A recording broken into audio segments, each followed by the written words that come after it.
Hello everybody.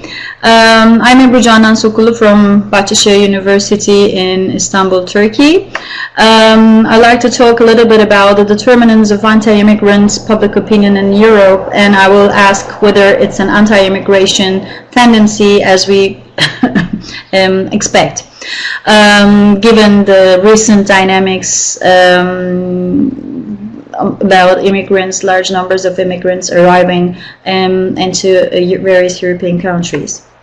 To start with, my initial interest in this research was to understand what the European people, think about the arrival of immigrants and how do they evaluate different types of, immigrants under different conditions, such as legality versus illegality, or, immigrants posing serious threats or not, so forth and so on. So, my theoretical standpoint was the cost and benefit analysis that was developed by Lauren McLaren and conceptualized by her as the realist versus symbolic threat perceptions. And the analysis, to be able to analyze whether there is a symbolic or a realist perception of immigrants in Europe, I look at the transatlantic trend survey data that were actually really collected and released in 2013 and 2014.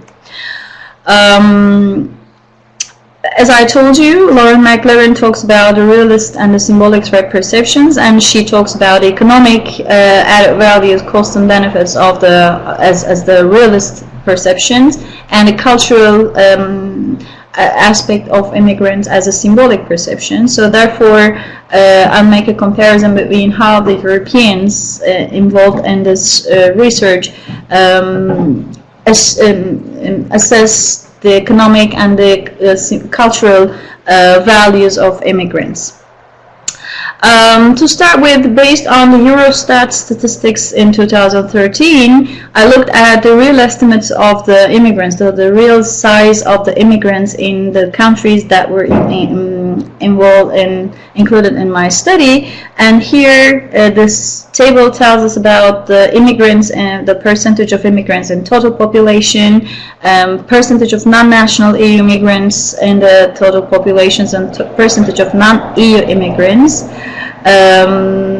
So as we see here, Sweden has the highest amount of immigrants compared to the real size of the population, whereas in Romania, Romania is the country which hosts the least amount of immigrants in total, and the highest amount of non-national EU immigrants are, as we see in this table, are accumulated in Germany. Then it is followed by UK, Spain, and so forth and so on.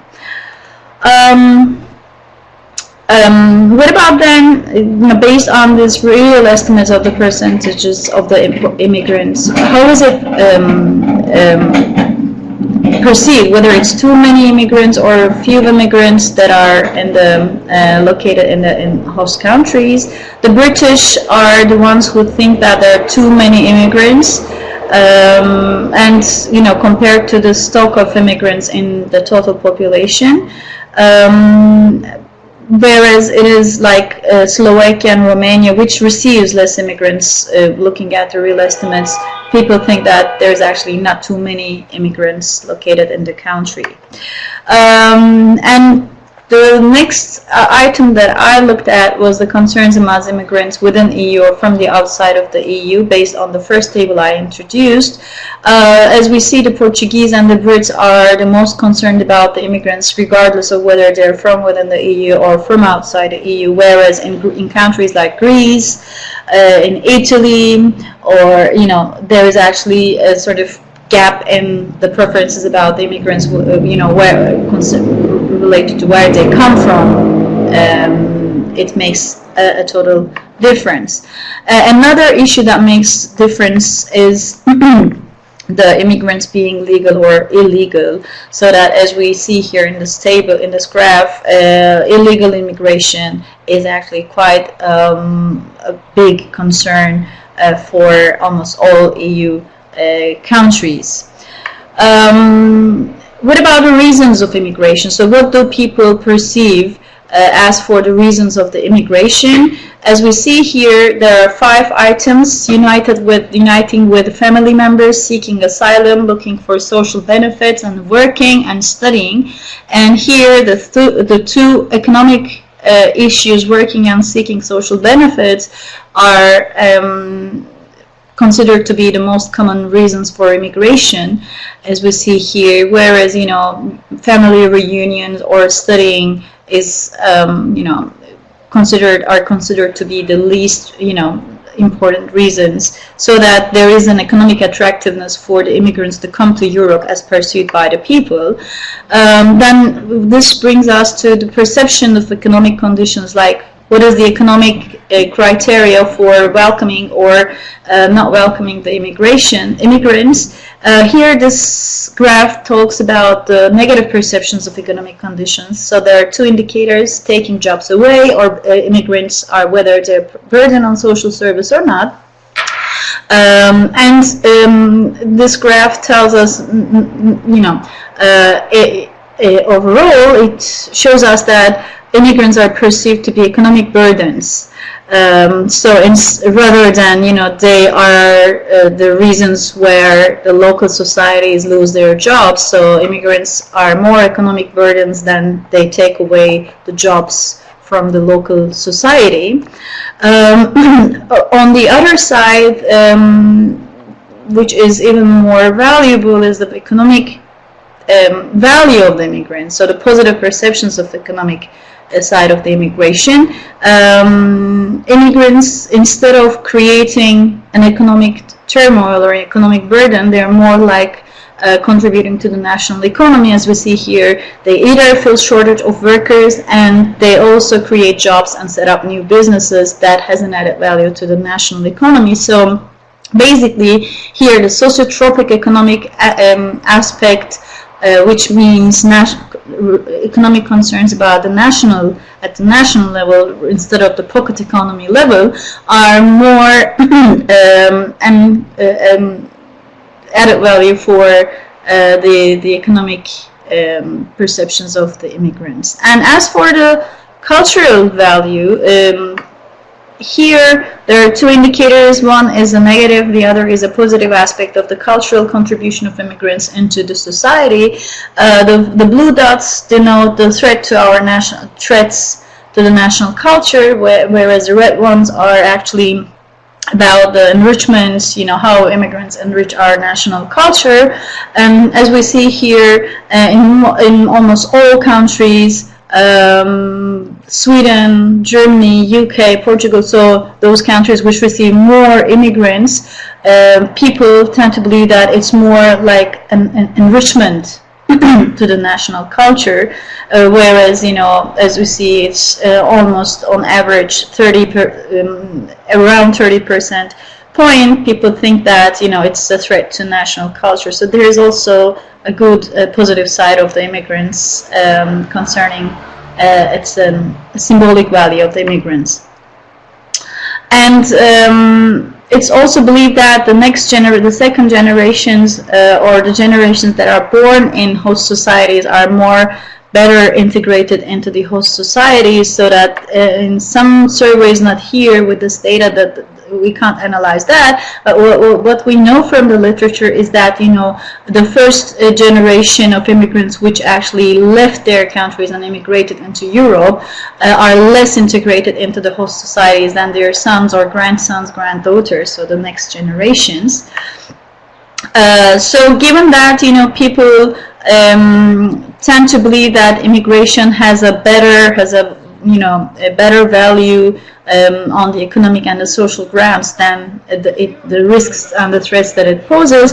What about the performance of the governments? How it is evaluated or appreciated by those same individuals concerning the issue of immigration? The evaluation. There are 2 indicators that I looked at for that. The evaluation of government performance on immigration, as we see in 2014, it's less appreciated compared to the 2013 in almost all countries that are included in the study. And as for the main reason maybe about why the government performance are not appreciated, we can consider mostly here the preference over more restrictive measures that should be integrated, so incorporated into the policies. So here the blue dots, they show us that people, the percentage of the people who believe that government should be more restrictive on the welcoming of immigrants, compared to the green dots, which tell us that governments should be less restrictive. So it tells us that there is this strong tendency towards governments who should take more restrictive measures as to immigrants for the future. And I try to look at in depth and to the country-specific findings, and I try to understand the ideological self-placement and the government performance of immigration, attitudes towards government performance and immigration, and I came up with basically two kinds of societies. The first ones are the constant criticals, regardless of whether they identify themselves on the left or right, and the governments are on, regardless of the governments being positioned in the left or right. Individuals are critical, constantly critical about the government's performance on immigrants. Like in Italy, in Spain. I'll come to that slide. The second group is the politicized people, public opinion on the issue of immigration. Here in Germany and in Portugal, there is actually a rise from left to right of public approval of the government's performance on the immigrants, whereas it's quite the contrary in France. From left to right, there is actually a strong criticism of the government's performance. And the rest, like Poland, Sweden, Slovakia, and Romania, they tend to be less, quite mixed. We can't find a significant correlation between left-right ideological self-placement and the approval of government. So to sum up, at the domestic public level, the Europeans remain quite polarized about the arrival of immigrants, but they're quite sensitive on the economic costs and the symbolic values. Mostly the immigrants in Europe, if we sum up, are in general, associated with their contribution to national economies and ecocentric utility calculations. So, insofar as it has an economic value, they're welcome. And of course, the perceived perceived contribution to the host society culture is way higher than the perceived threats to the symbolic values. To a great majority of the Europeans, the migratory movements pose cultural and economic opportunities mostly, and of course two minor findings are Europeans preferred immigrants being legal and possible from within the other European societies. Thank you very much for your attention.